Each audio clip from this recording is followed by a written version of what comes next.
ఇండ్లు ఇచ్చిన, 50 లక్షల కుటుంబాలకు 200 యూనిట్లు ఉచితంగా విద్యుత్ ఇచ్చిన, 45 లక్షల కుటుంబాలకు 500 రూపాయలకు సిలిండర్ ఇచ్చిన, 10,000 కోట్ల రూపాయలు మా ఆడబిడ్డలు బస్సులలో మహాలక్ష్మి పథకం కింద ఉచిత ప్రయాణం చేస్తే 10,000 కోట్ల రూపాయలు మా అక్కలకు మా చెల్లెళ్ల కోసం ఆర్టీసీకి నేను కట్టిన, 1000 మెగావాట్ల సోలార్ విద్యుత్తు మా ఆడబిడ్డలకు ఇచ్చిన, మా సంఘాలకు పెట్రోల్ బంకులు ఇచ్చిన, మా సంఘాలకు 1000 బస్సులు కొనుక్కునే శక్తిని ఇచ్చిన, బస్సులలో ఉచితం కాదు బస్సు యజమానులను మా ఆడబిడ్డల్ని చేసిన, 67,616 లెక్క కట్టి నీకొకవేళ లెక్క మీద అనుమానం ఉంటే తారీఖు చెప్పు.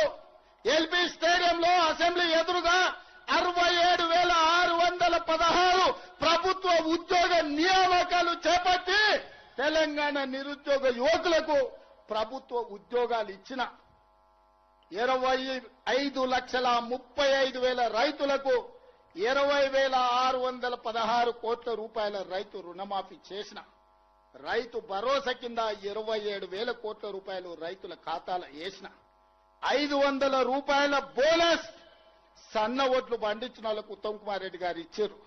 వ్యవసాయానికే 1,56,000 కోట్ల రూపాయలు ఈ 30 నెలల ఖర్చు పెట్టిన. ఇట్లా నేను చెప్పుకుంటా పోతే చెప్తే రామాయణం రాస్తే భారతం అంత అయితే ఈ 30 నెలల నేను చేసింది. నీ 10 ఏళ్ల పాలన, నా 30 నెలల పాలన, 2.5 ఏళ్ల పాలన ఎప్పుడు చర్చ చేద్దామో చెప్పు. రా అసెంబ్లీకి. నువ్వు శాతనైతే, నీకు పౌరుషం ఉంటే, నీ పేరు చంద్రశేఖరరావు అయితే అసెంబ్లీకి రా.